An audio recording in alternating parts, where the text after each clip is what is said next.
it give you nightmares? You could call it a nightmare.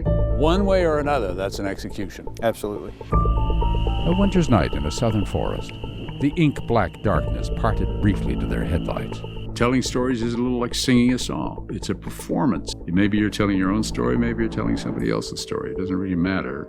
It has to be told as if no one else knows this story but you.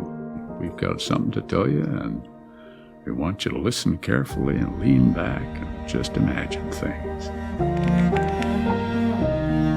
If you're going to convey the essence of a story, you need to be able to have a certain amount of authority in your voice.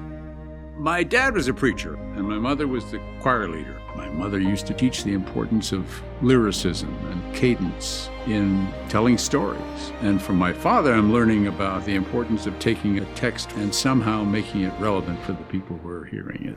What you're doing is you're presenting information through the instrument, which is yourself. The instrument isn't your vocal cord or your, the timbre of your voice. Scott had some things to learn about pain and loyalty and betrayal before the killer was revealed. You can have a high squeaky voice or a deep resonant voice, it doesn't really matter. The instrument is the way you bring your personality to bear on the information which you're going to transmit. My first television job, when I was nervous as a rat, tender age, I don't know what it was, 22 or something like that. And I was walking toward the studio, and the news director could see how nervous I was, and he said, "Don't worry about it, boy.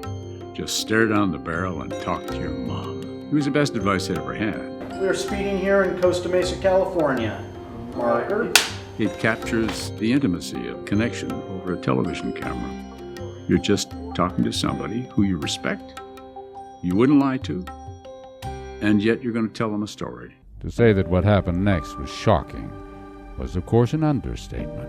Okay, 911, what's the address of your emergency? No matter what you're doing, you're telling somebody a story, but the story is sometimes more urgent, sometimes scary, sometimes exciting. It's going to be obvious from the words. The voice on the 911 call was Stacy's. He's been shot! He is dead! Not only is every story different, and therefore it requires a different sort of approach in the read and with your voice, but sometimes different parts of stories need a different approach than other parts of the story.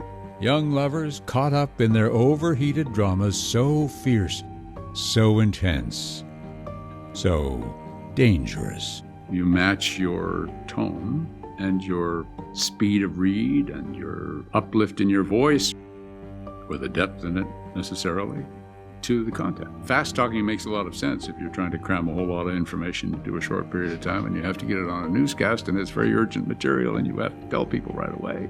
So you adopt a different tone. Dateline is a program which does 2-hour programs, and we do a lot of them. Many of our shows are written by 3 or 4 people, and then it comes to me. I always make sure I go through it, even if I end up making it worse than it was.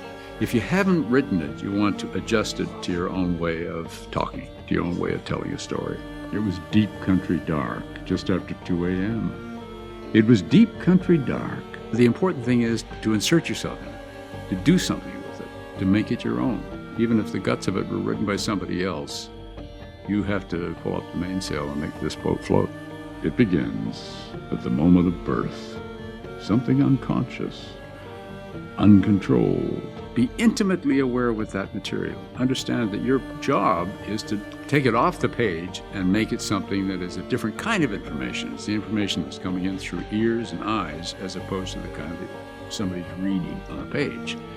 It's a translation in a way. You have to be very attentive to those words and to what they mean.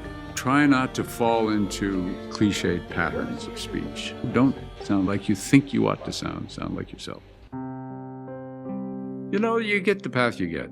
And I didn't know I was on a path. I just thought I was getting up in the morning and going off and doing something I like to do. Testing 1 2 1 2 1 2 1 2. You interviewed all the people. You've either written the script or you've rewritten the script. You've made it yours to tell the audience. At that point, it becomes your story. The story is the king, and you're just the transmitter of it. Send. We're done.